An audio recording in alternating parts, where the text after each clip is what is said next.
At my wedding, my father said, "You are not my son.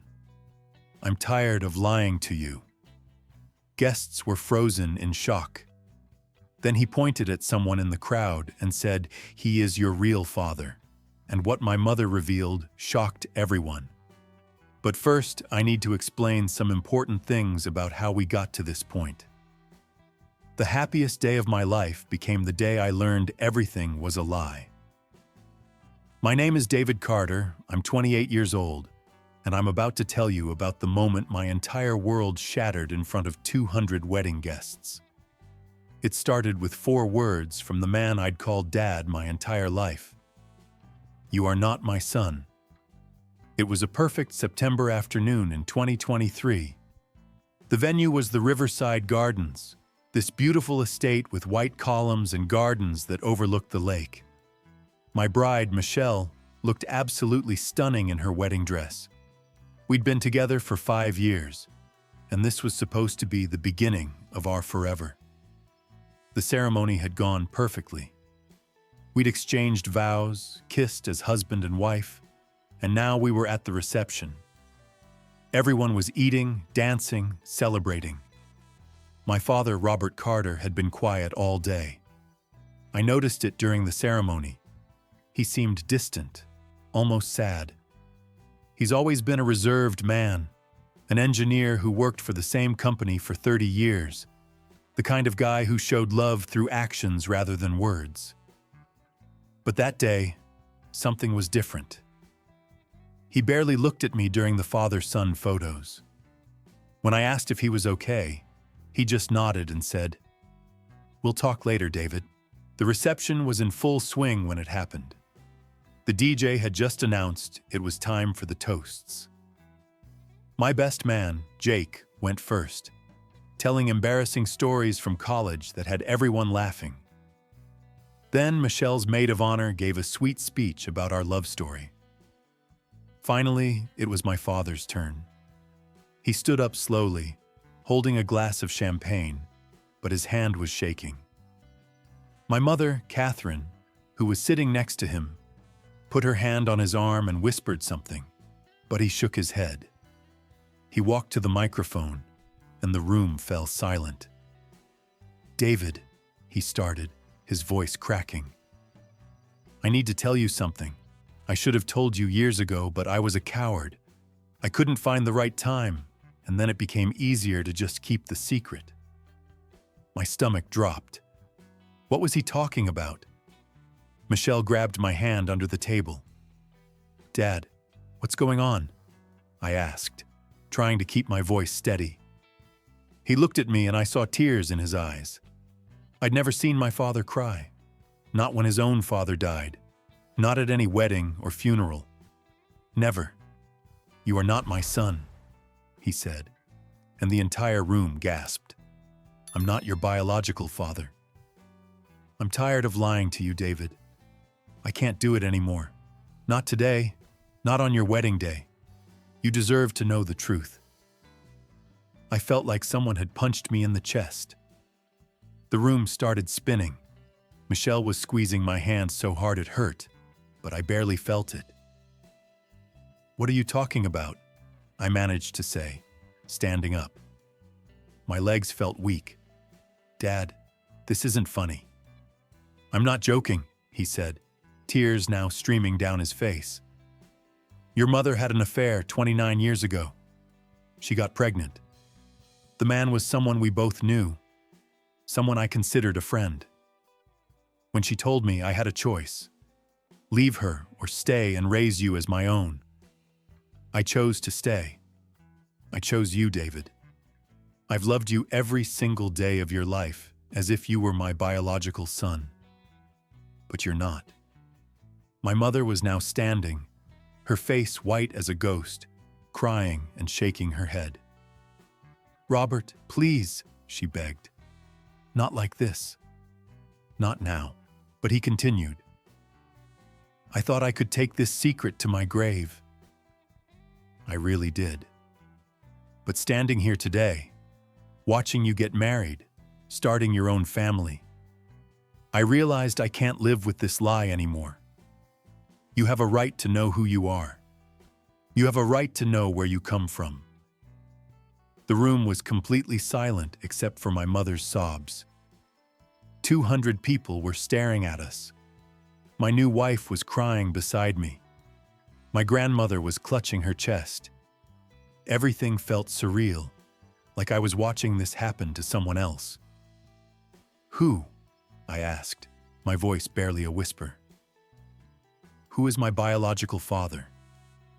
Robert looked across the room, and I followed his gaze, and sitting at table 7 looking absolutely horrified was my Uncle Frank, my mother's brother-in-law, my Aunt Linda's husband, the man who'd taught me how to ride a bike, who came to all my baseball games, who I'd called Uncle Frank my entire life. "No," I said, shaking my head. "No, that's not possible."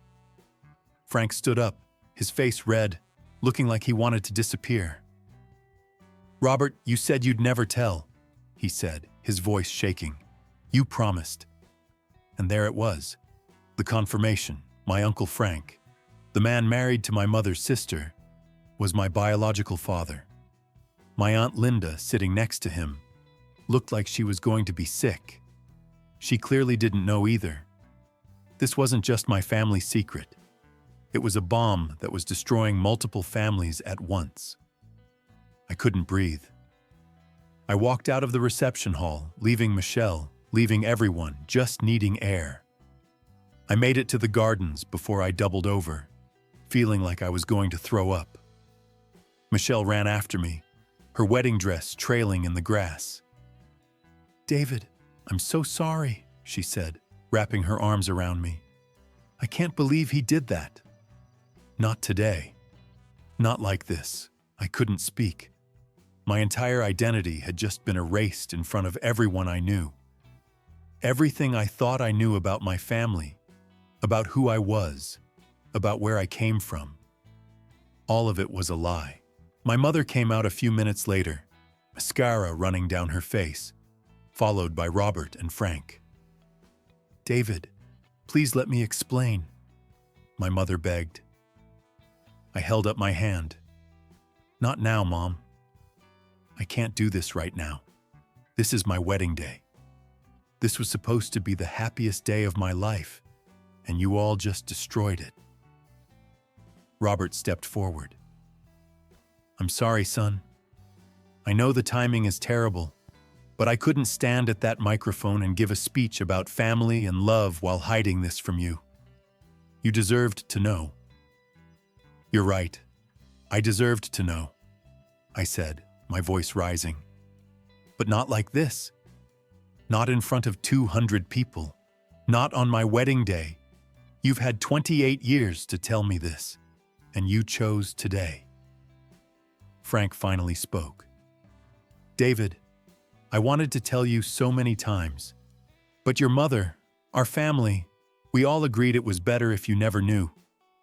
Robert was your father in every way that mattered. I was just..." I cut him off. "Just what?" "Just the guy who got my mom pregnant and then played uncle while someone else raised me? While you came to my birthday parties and Christmas dinners, pretending everything was normal?" Michelle stepped between us. "Everyone needs to leave," she said firmly. "This is David's wedding day. Whatever conversation needs to happen, it can happen tomorrow. Not now. Everyone go back inside or go home. Now." Her strength in that moment was the only thing holding me together. Slowly, reluctantly, they left. My mother kept trying to talk to me, but Michelle physically blocked her. Robert looked completely broken. Frank couldn't even look at me. When they were gone, Michelle took my face in her hands.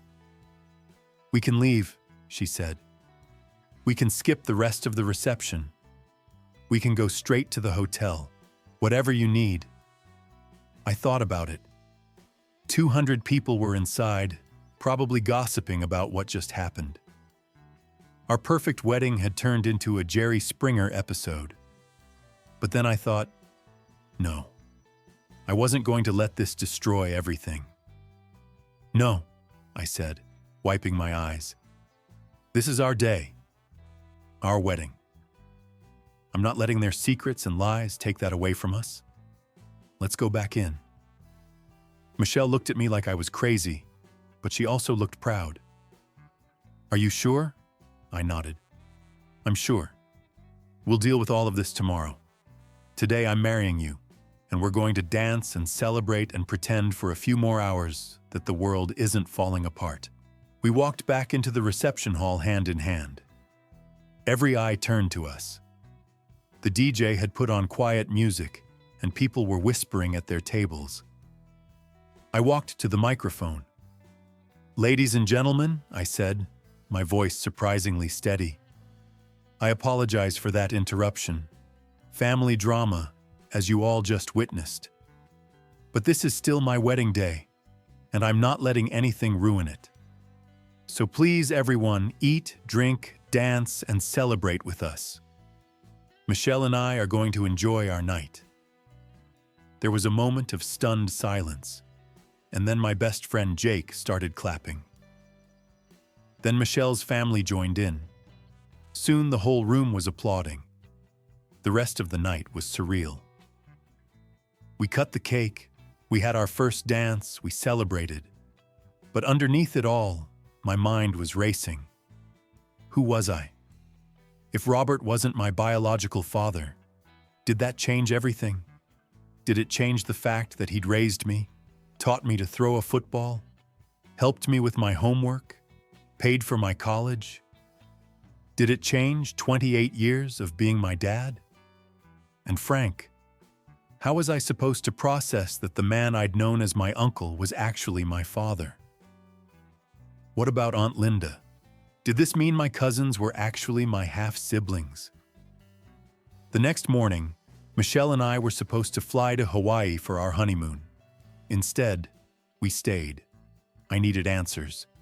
We met at my parents' house. Well, Robert and Catherine's house. I didn't know what to call them anymore. Frank and Linda were there too. Linda looked like she hadn't slept. Neither had my mother. Robert looked exhausted. Frank looked terrified. Start from the beginning, I said, sitting across from them in the living room I'd grown up in. I want to know everything. My mother took a deep breath. It was 29 years ago. Your father, Robert, was traveling a lot for work. He was gone weeks at a time. I was lonely. I was young, only 25. Linda and Frank would come over for dinners to keep me company. And one night, Robert was gone. Linda was sick and couldn't come. And Frank came over alone. We'd been drinking wine. We were talking about how lonely we both were. He and Linda were having problems at the time. And it happened. One time. One stupid, terrible mistake. One time? I repeated. She nodded. One time. I immediately regretted it. I told Frank it could never happen again. He agreed. We swore we'd never tell anyone. But then 2 months later, I found out I was pregnant. Robert had been home by then, so at first I thought maybe it was his. But I knew. Deep down, I knew. Linda spoke for the first time, her voice hollow. I didn't know any of this until last night. 29 years, my husband fathered a child with my sister and I had no idea. We raised our kids together, David. You played with your half-siblings your whole life, and I didn't know. I wanted to tell you, Frank said to Linda. I wanted to tell you 1,000 times, but Catherine and Robert made me swear to never speak of it. They said they were handling it. Robert finally spoke. When Catherine told me she was pregnant and it might not be mine, I was devastated. I considered leaving. I considered divorce, but I loved her. And when you were born, David, I looked at you, and none of it mattered. You were innocent. You were this tiny, perfect baby, and you were mine. Biology didn't change that. I decided that day that you would be my son in every way, and I would never let you feel like you weren't. Did you know he was going to tell me yesterday? I asked my mother. She shook her head. I had no idea. If I'd known, I would have stopped him. I wanted you to never know. I thought that was protecting you. I laughed bitterly. Protecting me? You were protecting yourselves. You didn't want to deal with the consequences of your choices, so you just hid the truth and let me live a lie. The room fell silent. I need to know something, I said, looking at Frank. Did you ever want to be my father? Did you ever look at me and wish you could tell me the truth? Frank's eyes filled with tears. Every single day, he whispered. Every birthday, every Father's Day when you made cards for Robert and called him Dad, every time you accomplished something and you looked at him with pride. Yes, I wished I could tell you. But I also knew Robert was your real father. Not because of biology, but because he earned it. He was there for everything. He did the work. I existed on the sidelines. I didn't know how to feel. I was angry, hurt, betrayed, confused, but I was also starting to understand something. Robert had chosen me. Every single day for 28 years, he'd chosen to be my father when he didn't have to be. Why now? I asked him. Why tell me yesterday of all days? He wiped his eyes. Because I stood there at your wedding, and I saw you becoming a man, starting your own family, and I thought about what it means to be a father. And I realized that lying to you, even to protect you, wasn't love. It was cowardice. I wanted to stand at that microphone and tell everyone how proud I am of you, how much I love you, but I couldn't do it while hiding this massive lie. You deserved the truth. I handled it terribly. I'm so sorry, David. Michelle, who'd been quiet, finally spoke. David, can I say something? I nodded. I know I don't have the history with all of you that David has, but I'm his wife now, so I'm part of this family. And what I see is a lot of broken people who made mistakes and then made more mistakes trying to cover up the first ones. But I also see that Robert has been David's father for 28 years. That doesn't go away because of genetics. And Frank, you've been a presence in David's life too, even if not in the way you wanted. This family is messy, but you all clearly love David. Now you just have to figure out how to move forward. I looked around the room at these people who'd shaped my entire life. My mother, who I was furious with, but who I also knew had been trying to protect her family in her own flawed way. Linda, who was an innocent victim in all of this and was dealing with her own betrayal. Frank, who was my biological father but had never been my dad. And Robert, who'd loved me unconditionally despite everything, who'd sacrificed his own pain to give me a stable, loving childhood. I don't know if I can forgive any of you right now, I said honestly. I'm hurt and angry, and I need time to process all of this. But Robert, I looked at the man who'd raised me. You're still my dad. Biology doesn't change 28 years. You're the one who was there. You're the one who chose me. That matters. Robert broke down completely, sobbing in a way I'd never seen. I stood up and hugged him, and we both cried. I'm so sorry, he kept saying. I'm so sorry. After a while, I pulled away. I need space from all of this. Michelle and I are going on our honeymoon. We're leaving today. And when we get back, we're going to take this slow. We'll figure out what our family looks like now. But no more secrets. No more lies.